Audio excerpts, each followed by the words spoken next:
I'm Bae. And I'm Morgan, and we are the Body Acceptance Babes. This is the podcast where we talk about how to accept the body you have, let go of societal expectations to change the way you look, and to just be who you were born to be from the inside out. You'll hear about how we embrace body neutrality, reject diet culture, and learn how you can too. Now on with the show.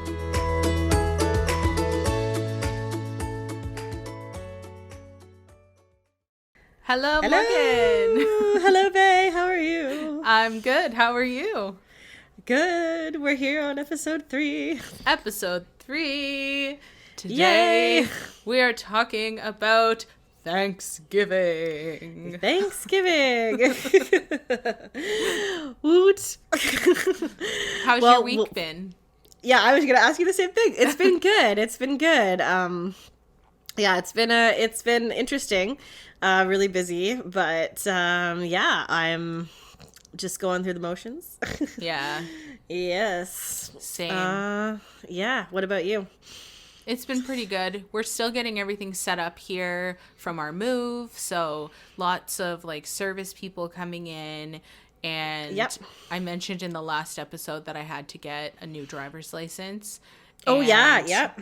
Yeah, and then when the picture came in, of course, like most people hate their driver's license picture, but like for some reason, this was the same with my photo and my husband's photo. It had like a halo like around your chin, like from the like a shadow. Here they have like a photo booth room. It's not like standing in front of a white background. So like you go into this little photo booth room, and when the photo came in, it must be like shadows from like the terrible lighting, but like we had this like dark ring around like our chins, and like on his photo he called it like a beard glow instead of like a halo. It's like a beard glow, and like he's like, my beard looks great because like his beard looks bigger, but like for me I'm like, my face looks bigger. And like, oh my god, seeing that picture, and like I saw this opinion on like a perspective on TikTok where it's like pictures. Okay, first of all, I just want to say that pictures are the most unrealistic thing, because you're never like this in life where you're just like stopped. Yes. Right? So like pictures are unrealistic, but we always try and like look great in photos even though they're so unrealistic. But that's just my opinion. And I saw this perspective on TikTok where they were like, taking a photo requires practice just like anything else, because it is not natural. And and so the thing about a license photo is like, you have no control over the angle of the photo. You have no control over, you can't position yourself. Like if you find when you're practicing taking photos that you look better slightly on an angle, you can't do that in your license photo. You have to be looking forward. You have to have a neutral expression. Like you have no choice over the matter. No control. You can't be like, oh, like there was no mirror, like I didn't like look at my hair first or anything, and like I walked there, so it was like full wind blown photo. But like it's one of those things that when I looked at it, I totally had diet culture-y thoughts where I was just like, this photo is awful. And like since 5 years ago when I had to get my last photo taken, like I've gained weight, and it's just like my brain instantly compared that photo to this photo, and it's just like right. So then of course the diet culture thoughts ran rampant in my brain, like, okay, well if I look this way I can always change the way I look, and like I can do this and I can do that, and you know, spiral. It took a while to like get out of the spiral and get back into, it's okay that I look this way, and you know. No, for sure. I could totally relate to that, for sure. Yeah. Like photos, I'm sensitive about photos too. And yeah, I know what poses I like to do. I know what angles, like, I even got annoyed because when I was taking photos, I was actually taking photos. I'll tell this story because it's similar to your story. I was taking photos this weekend as like just family photos. Yeah. At the cottage. We dressed up a little bit. I put on a dress. I put my daughter in a dress. You know, my husband wore a t-shirt instead of a undershirt because that's his version of dressing up. Anyway, so in his defense, I didn't tell him we were going to do that before we left. But in what I hated, so I kind of got negative, I guess, images in my head of myself looking at the photos. My mom took the photos and she did an amazing job and they look great. But at one point, a couple of points in the photo shoot, the wind flew my dress and it made me look bigger than I am. Oh. And that really like triggered a lot, like, oh, I'm huge and this and that. Yeah. And it's the wind, and I can't change that the wind did that. Yeah. You know what I mean? And some of the photos where the wind did that, I just didn't pick the photos to post, or like I didn't, they weren't my favorite ones. But it's also just, I have to remind myself that like when you're outside and you're doing stuff like that, you can't control that. Like sometimes you can't control your environment either, right? Like if it's windy, it's windy. You know what I mean? It's like you can't kind of do anything about that. So that's yeah. So I have a kind of a similar example too. I feel like diet culture has also made us believe that being bigger is bad. Exactly.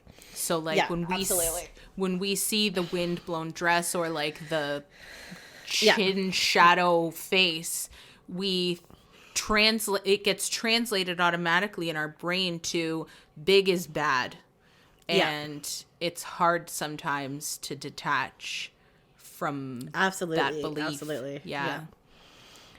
But how did you, like, for me, ultimately, I was like, well, it is what it is. And I just put it in my wallet and moved on. How did you get through, like, looking through kind of the same thing. I talked myself out of it. Like I kind of practiced body neutrality. I was like, well, I know that this is the wind blowing my dress and that's okay that the wind did that. And even some of the worser ones, I just didn't pick those ones. Like I just didn't pick, like I still had to see them, right? And still was like, at one point, but like, I was like, well, I'll just pick the ones that are less wind blown and then just accept that, like, I just reminded myself that you was so right when you said pictures aren't real life, because it's like, I don't look like that in real life. Yeah. And like any pose can make you look different than, you know what I mean? Yep. Than you do, and not natural, like you were saying. So yeah, I just talked myself out of it. Was like, it's just the wind. Yeah. It's just the wind. Yeah. And I was also in the situation with 4-year-old where you can't really redo it. Like once we do one photo shoot, she's had enough. Like she was not having it the first time. Right. So I knew redoing the photo shoot wasn't an option. So I tried to look at it from a level-headed perspective of like, okay, so what are my options? My options are to just pick the 4 or 5 best photos and then, and accept that this is what the wind did and move on.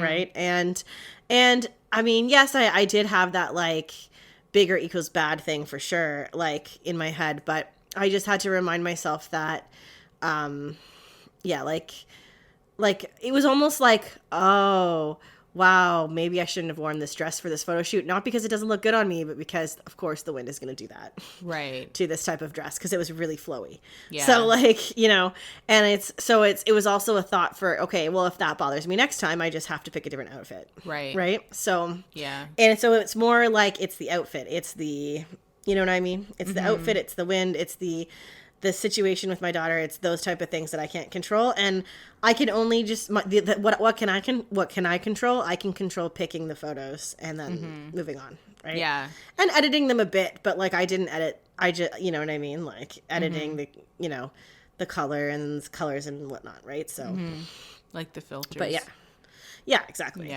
yeah. So, but like there's not a ton you can do, but that just it. And I was kind of neutral about it. Like, well, this is how this photo shoot turned out. It was kind of like what you said. Like, I was like, this is kind of, how this photo shoot, oh, well, like, and, moved on. Because I think, too, when you have other things going on in your life, too, it puts that stuff into perspective, because you're like, well, this worked out like the way it did, and then I have other things to worry about now. Like I have other things to focus on now. I can't sit here and dwell on this because I don't have time. Mm-hmm. Like, you know what I mean? Like it's, and what good would it do anyway? Yeah.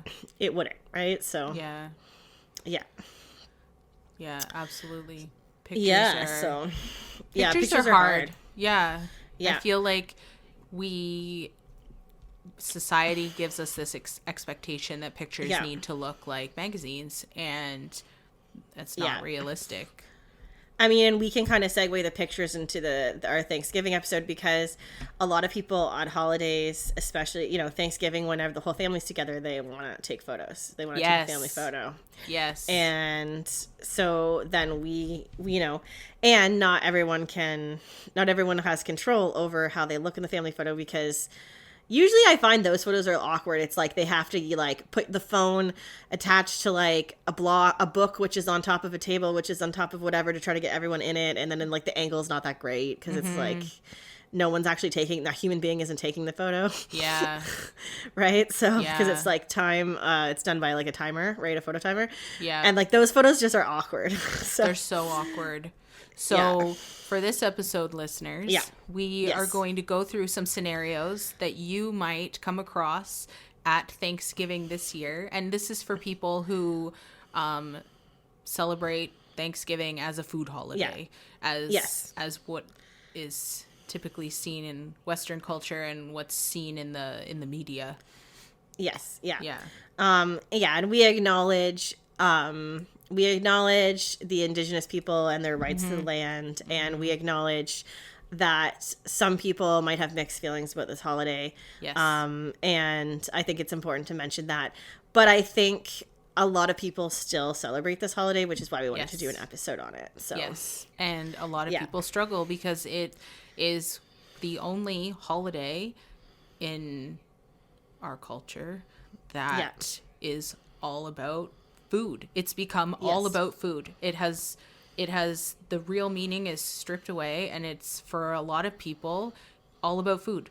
And that's where a lot of body love can come into question. And so we are going to talk about that. Exactly. Sounds good.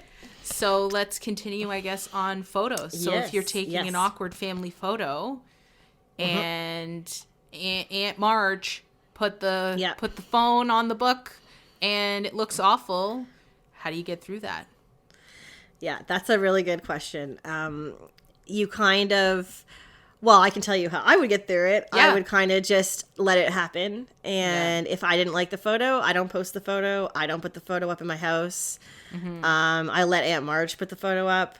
If Aunt Marge tags me in the photo, I will make a decision if I accept the tag or not. I'm talking about Facebook, social media, whatnot.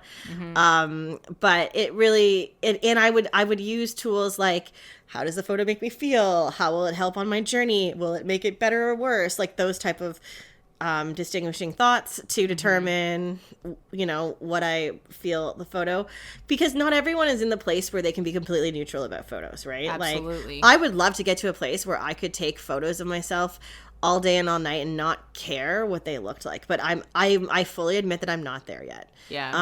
So I would take the photo gladly. I would do my best to pose in the photo in a way that I felt made me feel good inside when I saw the photo. But if the photo turned out horribly, then it turned out like it's you know, beyond your control. And I've had situations where photos have turned out horribly. And then my grandmother has put the photo up in her house, and every time I go to her house, I have to look at that photo. It's also just a reminder. I try to remind myself that it's just a snapshot in time.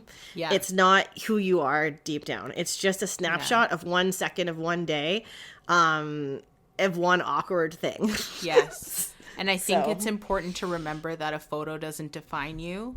That you are not the photo. The photo does absolutely. It's not who you are at all.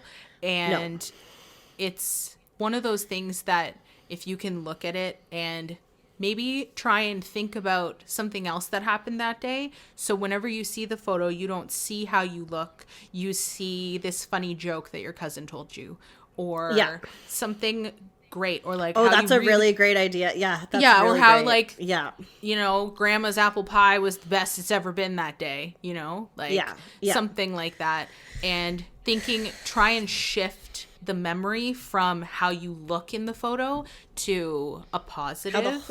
How the whole day was. Yes. How the whole, how, the positives of the day, and maybe seeing your family was a positive thing because you hadn't seen them in a while. Yeah.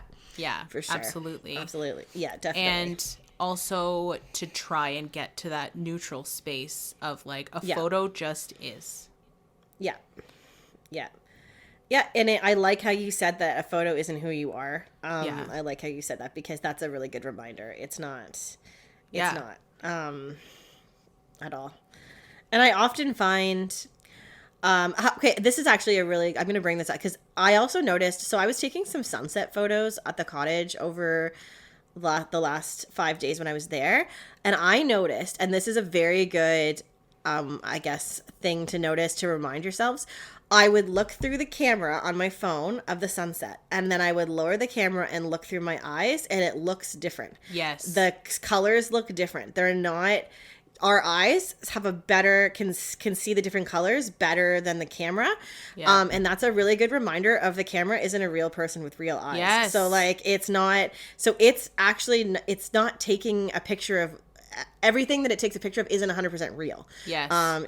It's actually molding what like it's melding almost what you see. It's changing what you see in order to take the picture because it can't physically grasp everything we can. It can't physically see everything we can.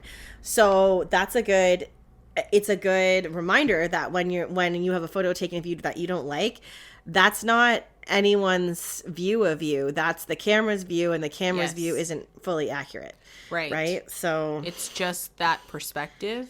Yeah. And I feel like from a machine, you know what I mean? Yeah, absolutely. And another thing to remember, which might help you become neutral, is that the way you see a picture is not the way other people will see the picture. 1,000%. Yeah. Yep. So, and that's why I think it's so important for yourself to become neutral, because you live in your body, in your thoughts, in your mind, and it's none of your business really what other people think. So you really got to just focus on what you think, and if you think bad thoughts, then you got to live with your bad thoughts. So if you can become neutral, then you can live in a happier space.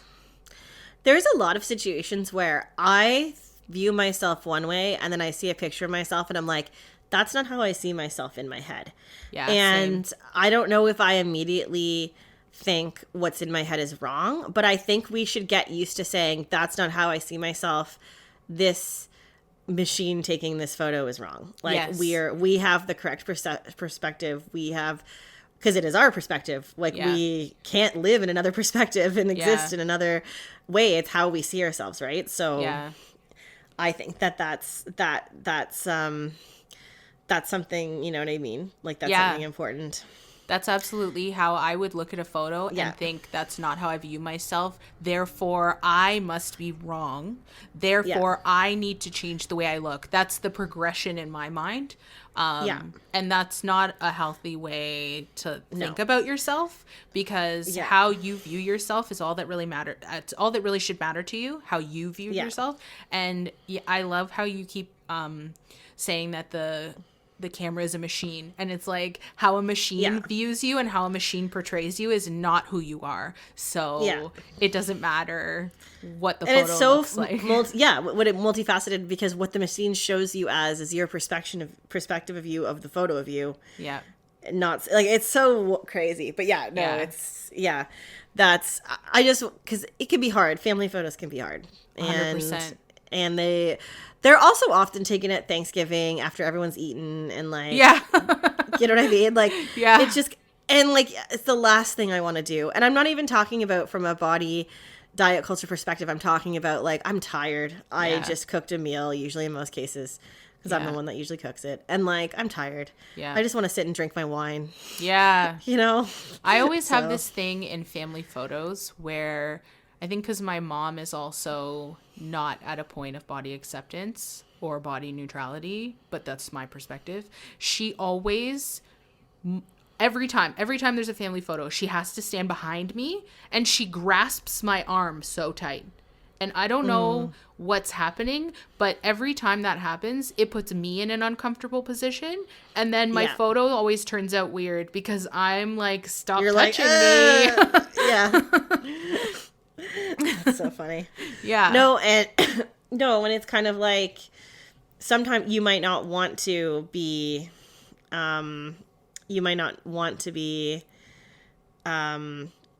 what's the word, like, you know, put in the center necessarily. Not that I'm saying you should want to hide yourself, but like, you know, maybe you just want to be at the same level as everyone else in the photo, or like, you know what I mean? Like, depending on how you're feeling that day. And, you know, it's kind of like, oh my goodness, you know? Yeah. But yeah, I get the funny things with my parents where, if you're listening, I love you parents, but like, they'll be like, I don't want you to take photos of me and post them. And then, so I don't. And I post photos of like, you know, my husband and my daughter and I, and then they're like, where are the photos of us? And I'm just like, you told me you don't want photos taken. Like, what? Yeah. Like, you know what I mean? So yeah. So it's like also trying to respect everyone's wishes, but also, you know what I mean? Yes. Yeah, and it's hard with everyone. Yeah, there's so many people involved, like, and opinions and feelings. It's hard. Yeah. Especially with photos. Yes, that's exactly like, what I was getting at. Like, there's tons of, It's impossible to have a photo where everyone looks great and everyone feels great and everyone's like, this is a great photo. Yeah. Like, I don't know of a photo where that exists. No, and usually let's do it again. Okay, no, I don't like my hair in like this way. Let's do it like, you're like, oh. Yeah. But yeah, for sure. Absolutely. So what about like the food part of Thanksgiving? Yeah. And like, I guess we can talk about, I think this is kind of multifaceted, but it's like pressure to eat a lot, or pressure maybe to not eat a lot from yourself, from diet culture, from, you know, like there could be pressure to eat a lot from people, but then there could also be, I leading up to Thanksgiving, I always see a lot of commercials about like, oh, like how to have a healthy Thanksgiving, and like, you know what I mean? So, and how to eat, okay, you know, a certain amount of portions, or how to, like, you know what I mean? So there's that side of it. And then there's the parent, not necessarily parents, but like my parents, but parents in general and relatives in general trying to push food on you when you don't want to eat. And how that relates to, you know, weight, stigma, and diet culture. Absolutely. I always felt whenever I was dieting and I had to go to a family dinner, it was challenging to stick to what I was doing. And then it was challenging to it felt like I had to explain myself to all these relatives that I don't see on a daily basis.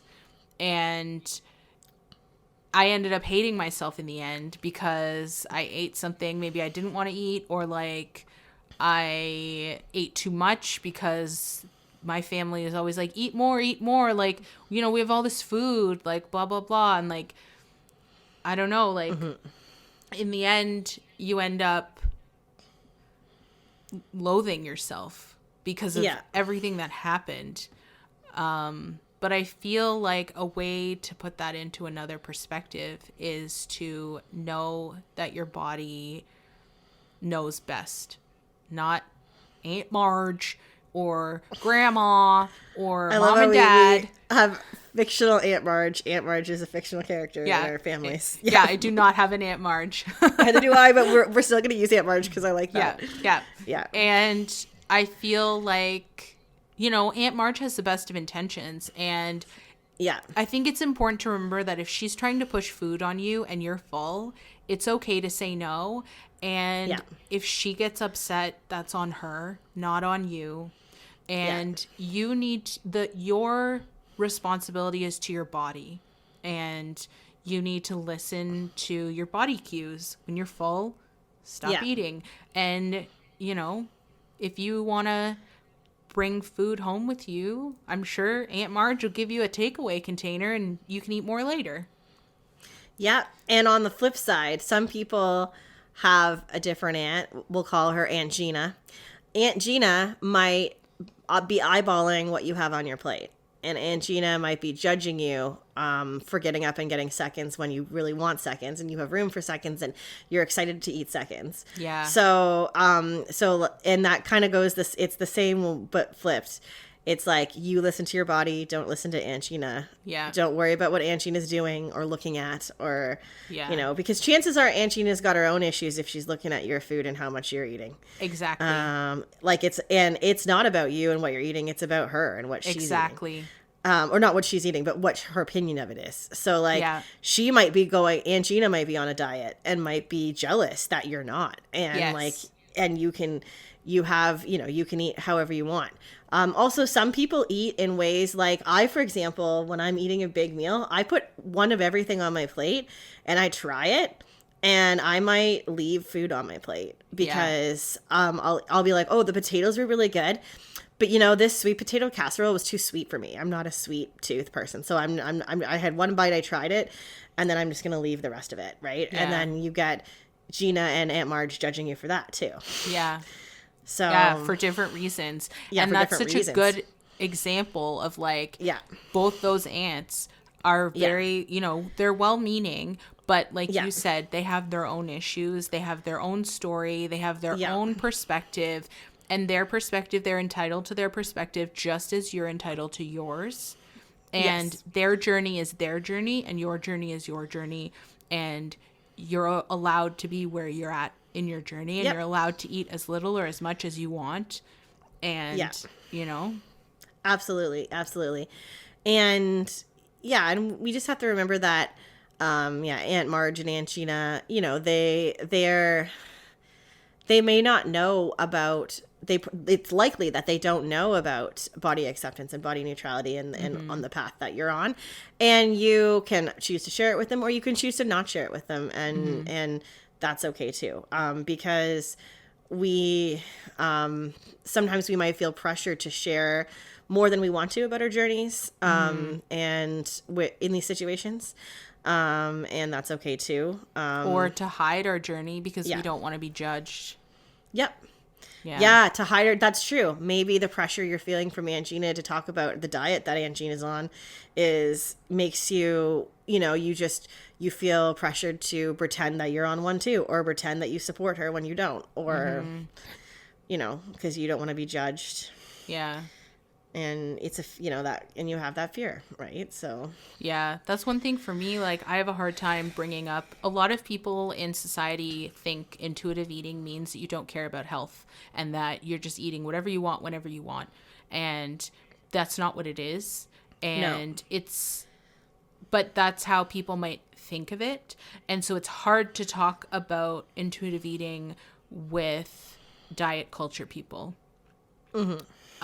So usually what I do, especially if it's somebody that I don't see very often, I won't even bring it up and I'll just be supportive of their diet and I'll just pretend, and they won't know anything about me and it doesn't matter, and we'll talk about their thing and then we'll move on and talk about soccer. I don't know. Well, and one thing, so I struggled actually with this exact topic, and I actually spoke with my therapist about it because I didn't want to support diet culture, but I also didn't want to bring up body neutrality and intuitive eating and anti-diet culture every single time someone talked about a diet. And my therapist and I came up with a phrase that was neutral that I could say to people. So I'll share it with you just because it might help. And the phrase is, I'm happy that you're happy. So you're not saying good for you for losing 50 pounds. You're not saying good for you for sticking with keto tonight and only having meat on your plate. You're not, you know what I mean? Maybe vegetables, but you're literally saying, you're just saying, I'm happy that you're happy. And you're assuming that they are happy doing their diet culture thing. They might not be happy at all. Yeah. But they might be miserable, but just think that this is what they're supposed to do. But I'm happy that you're happy. That is now my phrase that I use when I speak to people who are talking about dieting. Yeah. And you're exactly right. Most of the time I do not go into what I believe about it or what I'm doing. Or I'm honest and say, yeah, due to my past eating disorder history, I can't touch dieting with a 10-foot pole. And then usually when I bring that up, people stop talking about it because they don't want to hear that dieting leads to eating disorders. Yeah. So because they support it. They support it. Yeah. So they'll just be like, oh, okay. And then they'll continue to talk about themselves. Yeah. But I'm happy that you're happy is a really good neutral way to support someone's journey, even if you don't agree with it. Yeah, 100%. I think that's great. Yeah. But I think doing what you feel comfortable with in the moment when those topics come up, and you might need to think about it ahead of time, and that's what this podcast episode is for.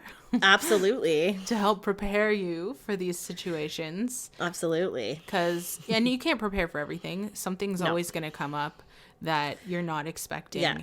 But hopefully we're going to touch on a lot of the possible scenarios at your family gathering that can help you get through them in a different way.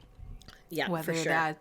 Whether that's saying I'm happy that you're happy, or whether that's changing the subject to talk about something completely different. Or I've done that too. Definitely done that too. Yeah, I'm on keto. That's great. So, how are your kids? How is your dog? How's your grandma? How's work? Yeah. How's work? Exactly. Yeah. Yeah. Yeah. But I think definitely if someone is pushing you, it's appropriate to walk away. Yes. I know it's hard if you're sitting down at a table. But really, you can, if you have to be, you can even say something if someone's eyeballing your food and oh, you're eating all of that, or you're only eating that, and then you can say, my body, my choice. Yeah. Yeah, that's a good line too. Yeah.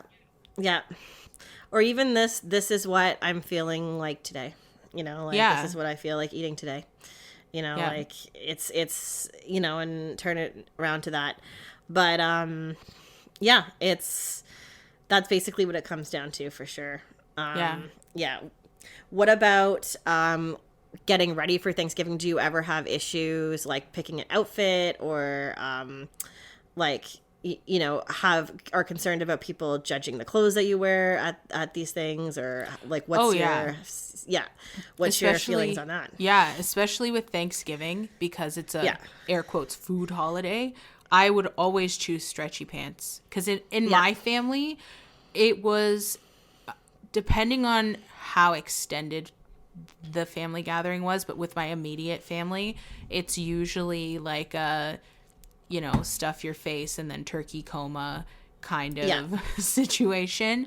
And I would always wear stretchy pants, but it would have to be yoga pants, not track pants, because yoga pants were more form-fitting and they were stretchy enough, whereas track pants were a little bit bulkier. So I would always need to make sure that I was wearing something that I felt skinny in, even though I was going to eat a lot of food. It was always really I don't know, it sounds so messed up to describe it now. But now that I'm in a place of body neutrality and body acceptance, I would still choose something that didn't push on my stomach, because I don't like to be uncomfortable when I'm eating. And I know at those kind of holidays I'm sitting a lot, so I would probably just wear a dress, because then, everything is just, there's no pressure on your stomach. Yep. But I would definitely try on 6 or 7 dresses before I decided which one that I wanted to wear, because I, then would be focused on looking skinny. But now my focus is on comfort, but also feeling confident in what I'm wearing. So it's definitely something that has shifted thanks to body neutrality and body acceptance. But that's good. Yeah. Yeah. But I think you can marry the two. You can still feel skinny if that's your goal, and you can still feel confident in what you're wearing. And I think just being prepared for these holidays and going shopping if you have to, or I think having outfits multiple outfits, because you might feel differently that day. So having multiple options ready. Yeah. That's a really good point. Yeah, I struggle with it too. I struggle with it on multiple levels. So yes, the comfort thing for sure. Now I don't really think I own anything that's not comfortable, like in terms of pants being tight. I have leggings in the winter, and that's what I wear underneath dresses or shirts. And then in the summer, I have loose fitting shorts that are high waisted, and I have comfortable undies. So it's kind of like, I don't really subscribe to the squeezing yourself super tight to feel uncomfortable but look thinner thing. Mm-hmm. So nowadays, but I still, like I've had to, I've been in situations before where, especially if I'm seeing family I haven't seen in a while, I have this fear that they're going to look at, like basically have this thing that an outfit supposedly is going to change drastically the way that I look, which is not true. And that like I can put on an outfit and think that it looks great, but they're going to think I look, huge, or that I look horrible, or that I look whatever. Yeah. And that they're going to judge the way I look. And yeah, I used to go through, before these type of events, I would literally go through my whole closet, even trying things on. But now with therapy, so one of the things that I've learned in therapy is to limit yourself. So basically, like, I will pick, 3 things maybe ahead of time, like you said, because you don't know what you want to wear, and it's got to be one of these 3 things. Mm-hmm. It's not, and the reason why I do that is because to avoid picking 17 things, and then, you know what I mean? Yeah. And then trying on them all on 5 times and then bursting into tears, right? Like, exactly. And it allows you, if you just pick something, it kind of forces you to have to be neutral about it, right? Yeah. So that's one of the things that I've done too. And even I sometimes limit the amount, like even if I have 3 things and I'm trying them on multiple times, I will sometimes have to stop myself and be like, this is the last time you're trying on each one of these things, and then you're making a decision. You know what I mean? Yeah. And it's because you're getting in your head too much. You know what I mean? You just need to be neutral about what the clothing is the clothing, your body is the body. Yeah. Like you need to just accept that this is, you know what I mean? This is what it is. So and that has worked wonders for me. Like I usually show up to these events less anxious and less self-conscious, because I don't spend it when you put limitations on yourself in terms of what, like what I just said, like forcing yourself to be neutral, it allows you to not think about it so much. Mm-hmm. So you're focusing on the people that are there, cooking the food, maybe, you know what I mean? Like hosting people, like you're not focused on like what you look like the whole time in the back of your head, because you haven't spent an hour trying on thousands of things. Yeah. Right. I think something you touched on that is important to mention is that when you're trying something on, often we're afraid of what other people will think about what we're wearing. And I think a way that you can, now this isn't going to happen right away. It's going to take time, because it's going to take experience. So often we're afraid of what other people think, because behind someone's back, someone will say, oh, did you see so-and-so? They've gained weight. Or did you see so-and-so? Look at them. They look so great. They lost so much weight. And I think it's important when those situations come up to not participate.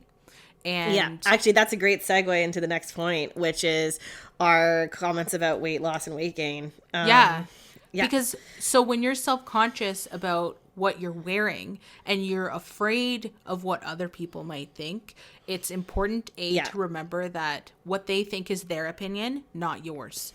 And what you think about yourself is the most important thing in your life ever. And when people make those comments, I think it's really important to shut them down, because they're not appropriate at all. Ever. Yeah. Because you don't know why someone's lost weight. You don't know if it's healthy or unhealthy. You have no idea. Yeah. And same with gaining weight. You have no idea what happens to that person, and they could be lying to your face about what is going on. Absolutely. Yep. So, and I've done it. Yeah, exactly. I have lied to people's faces, the people I care about. Yep. So I think it is really important when someone makes a comment to you behind someone's back about weight loss or weight gain, to shut them down. You can say something like, you can completely change the subject and not even acknowledge what they said. Yep. Or you could even say like, I hadn't noticed, and change the subject. You could Yep. walk away. Do you have any other Yeah. suggestions for? Yeah, I was also thinking about comments that people make to your face about you. Like, I've been in situations where people have said like, "Oh, Morgan, you look great. Have you lost weight?" When I have been in the middle of my journey with intuitive eating and haven't intentionally done anything like that. So then how do you handle that, right? Yeah. And usually I would say something like, I hadn't noticed, or I'm not restricting food at all, and then change the subject, right? Like, Yeah. and then, or if I have, that's not my goal, like something like that, right? Like, Yeah. and then, yeah, and I especially, like, I've even had relatives say the opposite to me to my face, or in a roundabout way. I remember when I was pregnant, my brother's girlfriend at the time had dessert, and I went and got some dessert, and my aunt said to me, like, "You can't eat that." And I was like, and I thought she was saying that because she thought that there was alcohol in it. And when you're pregnant, generally the consensus is don't drink. And I was like, oh, don't worry, there's no alcohol in this. Like, it's chocolate. And she was like, no, I mean, you should be seeing a nutritionist, and you shouldn't be having any dessert. You should be da-da-da. And basically she was implying that because I was pregnant, because I was gaining weight, and I was so taken back that I didn't know what to say at the time. Yeah. And I think I said something like, like, I think I just looked at her and said something like, it's just a piece of whatever, and then, like, walked away. Yeah. But I don't, like, it was like, those things happen at these events, right? Yeah. Like, it's and yeah, so I think walking away and changing, like, as much as I was so taken back that, like, I think now I would think of something better to say, but at the time I was so taken back, and it was also the very beginning of my intuitive eating journey, that I wasn't as, I guess, confident with it. So I didn't know really what to say, but that's what the point is. I ended up walking away, and I had this thought of F you in my head. Yeah. You know what I mean? But I wanted to, you know what I mean? Like, I think for anyone listening who makes comments about people, it's not your place, and don't do it. Yeah. Like, you don't know what people are going through. My aunt didn't know at the time, and I still think she doesn't know, all of my eating I mean, maybe she knows if she listens to this, but she doesn't know about my eating disorder past, or that I used to, stick my finger down my throat, and that, me loving and accepting my body is a huge part, like a huge thing that I'm working on at the time, like, or I was working on at the time. Yeah. And that I was trying to not have an eating disorder while I was pregnant. Like, Yeah. You know what I mean? You never like, know what someone's going you through. never know. Even if you're close with them, you never know. No, you never know. And I think when people make comments about stuff like that, like when you were talking about the dessert, I think it's really important. Like, and diet culture puts so much emphasis and gives food so much power. Like, that is bad and that is good. And I think it's really good to think of food as being neutral. Like, it's food. 1,000%. It's just so food. Like, it's just if food. Someone says you shouldn't have that, you'd be like, it's food, and walk away. Or like, it's just, you don't have to be sassy back, but you can be like, it's just chocolate cake, don't give it so much power, and walk away. Yeah. Like, yes. Yeah. Yeah, exactly. Like, it's just, you know what I mean? Like, and like, and that's very true. Like, one piece of cake, one meal is not going to make you fat or make you skinny or change your life. Like, no. It's one meal, it's one piece of food. Like, just don't give it that power. It just is. Yep. And the less power we give it, not only, like, the happier we'll feel, the less we give it into disordered eating, right? Because, like, if we give that cake that much power, then we're going to want to binge on that cake, because we're going to think that it's forbidden, and that it's, but if we just let it go, and cake is just cake, and then that's fine. Like, then that's what it is. And it's just one of those situations where, you just have to just, like, remember that no matter what, and also remember that no matter what, you have control over what you choose to eat or not eat, right? Like, yes. Even though the one good thing that came out of that is even though she made that comment, I still ate the thing because I wanted the thing. Yeah. It would be so, I have this like image in my mind of someone telling me that I can't have chocolate cake and me taking this huge bite right in front of their face and going, Yeah. Well, it's kind of like that, and you don't want to do it to spite them either, but no. And I think nowadays I would have said something like, are you a nutritionist or a doctor? No, you don't know what the hell you're talking about, and walk away. You know what I mean? That's the other thing too. Yeah. Yeah. like if you're not an expert in your field, and even if you are a nutritionist, if I'm not your patient, then you have no business. Exactly. I think it's also, if I didn't ask, then you shouldn't be giving me your opinion. Exactly. No, not about what, yeah. So that's a good, it's a good, like, and I just don't say, I just try not to say things like, I've been to Thanksgivings where people have been like, oh, like, there's so many carbs in the potatoes. Yeah. And I just don't say anything. But I could also say something like, and you know what else potatoes have? Vitamin C. Yeah. And vitamin C is really, they're one of the best sources of vitamin C. And it's one of the reasons why the potato famine in Ireland was such a huge deal, because that was their source of vitamin C. And when there was the potato famine, people in Ireland were getting scurvy because they didn't have enough vitamin C, because there wasn't other things that grew there that they had access to, because the English took it all, right? So it's like so that was the huge, potatoes have carbohydrates, but they also have vitamins. That's the thing, is like food is so much more than what diet culture labels it as. Food is so much more than a carb, a protein, a fat. Like you said, it's much more. Vitamins, it's metabolically, nutrients. and exactly. Yeah. Taking away the diet culture labels, and giving it but it has vitamin C, and if you don't have enough vitamin C, you get scurvy, and giving it these good labels. Or not even labeling it at all. Being like, my body really is like, wow, look at these potatoes, I have to eat them. Or I don't really maybe feel your body, and you don't want them. Maybe your body is wanting the potatoes because you're deficient in vitamin C that day. Exactly. Maybe that's what people don't get, is your body, when you crave certain foods, I firmly believe you crave them because you need something that the food, and I think this has been biologically proven, but when you crave certain foods, it's because your body needs the nutrients in the food. So for example, there was one day where I really wanted this poke tuna bowl from Milestones. Well, what does tuna have in it? Omega-3s. What if I needed that? Mm-hmm. So I listened to my body, and I got the poke tuna bowl that night, and I ate it, and it was delicious, and I was happy, and the end. Yeah. So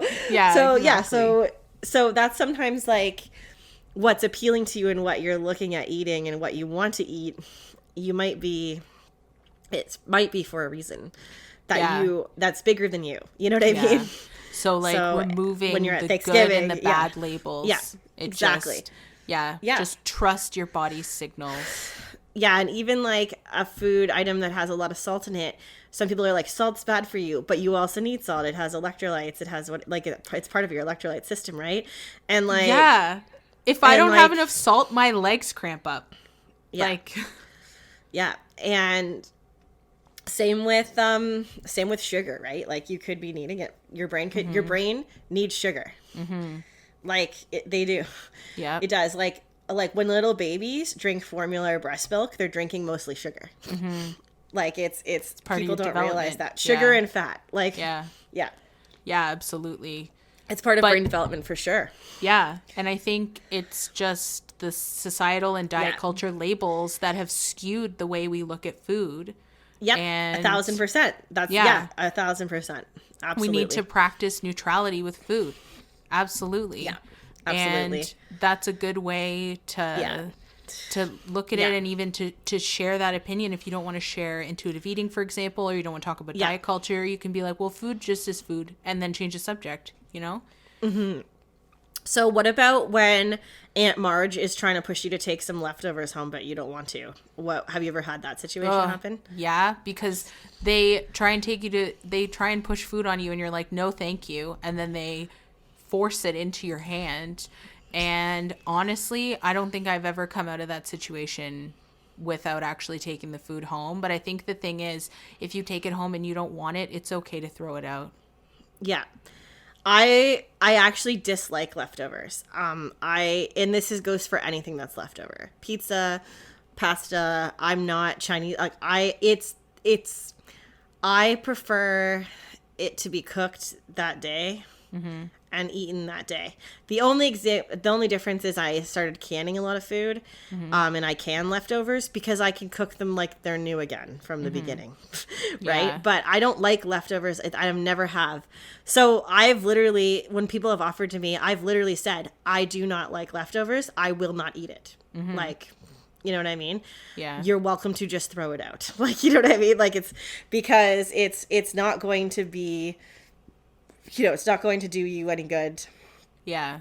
And yeah, I don't like eating Christmas dinner leftovers Thanksgiving dinner leftovers. Yeah. I don't like that. Like, you know, so sometimes I have to be pretty strict with Aunt Marge.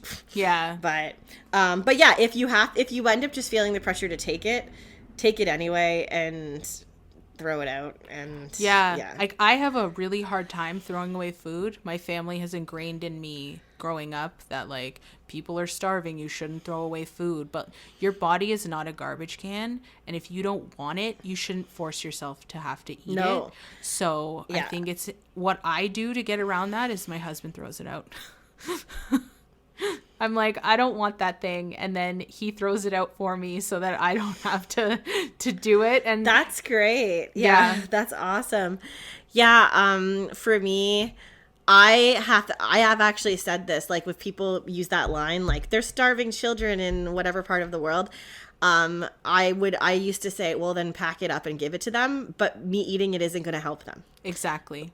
Right. Me eating it isn't going to help. Like, if you feel that strongly about that, then maybe donate money to charity, maybe work with a charity that sends food there, and they exist. And, you know, maybe like around Thanksgiving, Christmas, through my work, we're very passionate about donating to the food bank. Like, that's a way you can help those people. Yeah. Not eating the food leftovers for them.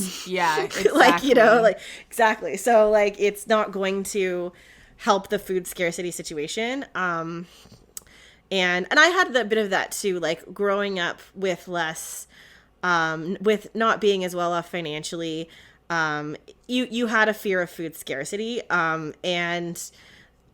But I think that it's a reminder that you eating all the food all the time when you don't actually want it doesn't help that situation at all. Yeah. So absolutely. It's not going to make it better.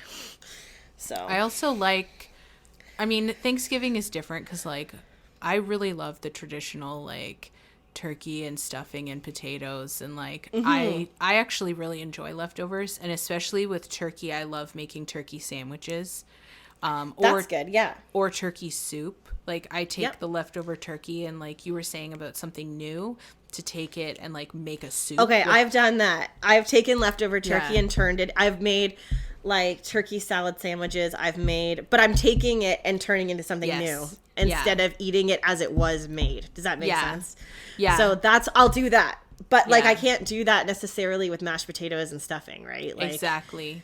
Yeah, so that's why that doesn't appeal to me personally. But I think in the moment it's important to be authentic and honest with yourself. Absolutely. Whether or not you're going to enjoy it, and whether or not maybe your sibling would enjoy it, and they can take it home. Yep. And I have made a turkey before that was too big for the number of people that I was having.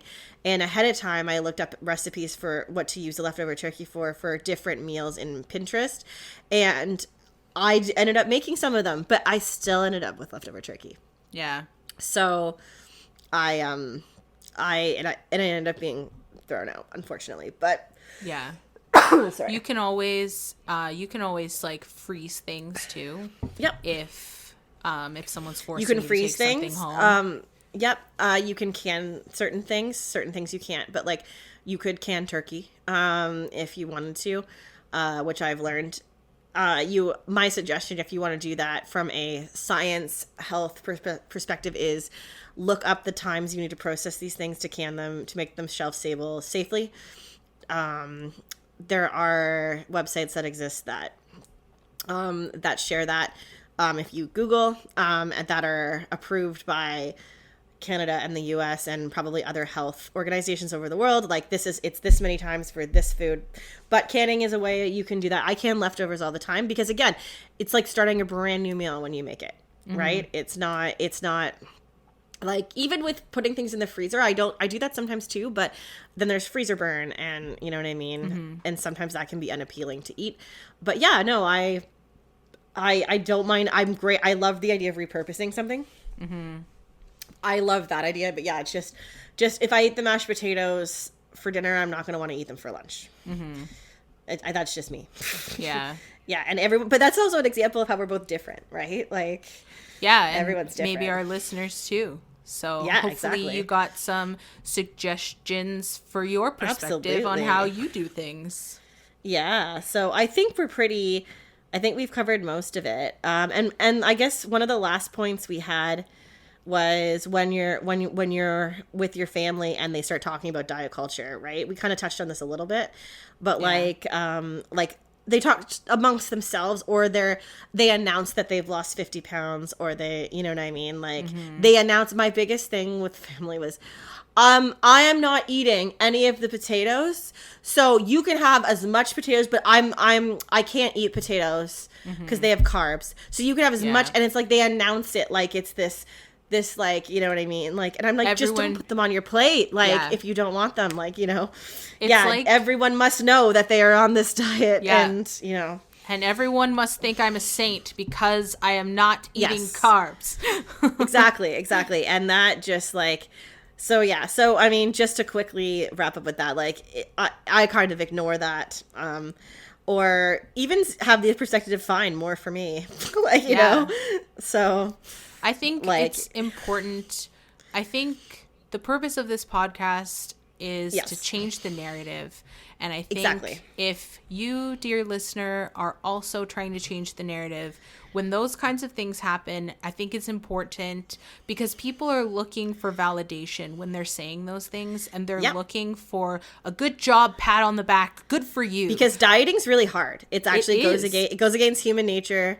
It goes against our instincts. It goes against everything. It's hard because it's unnatural. It's unnatural and unsustainable. And it's supposed to be hard because you're not supposed to be doing it. But that's a podcast for another day. But I think in those situations when someone, it's like they're crying out for attention, it's important to not give it to them.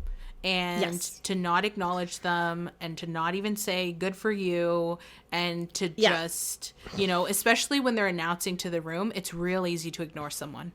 Like, real easy.